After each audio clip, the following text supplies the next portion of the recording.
Magandang umaga mga kaibigan natin dyan.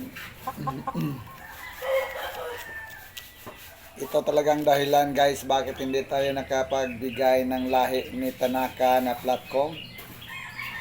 Sapagkat ito naman ay malimit mangitlog. 3 lang ang initlog niya guys, kaya namatay pa yung isang liwat. Kaya hindi tayo nakapamahagi ng kaliwat niyang platform na Tanaka natin. Hayaan lang natin guys na maparami natin, baka bibigay pa ito ulit. Kasi nagpamily planning yata ito. Nagpamily planning yata ito guys. Kaya 3 lang ang initlog niya. Mag-isang taon na. Ano ba talaga ito guys? Ang Tanaka natin guys. Nabili natin ito sa handumanan. Nang halagang 1.5 lang talaga ito guys. Kaya magantay-antay lang. Salamat.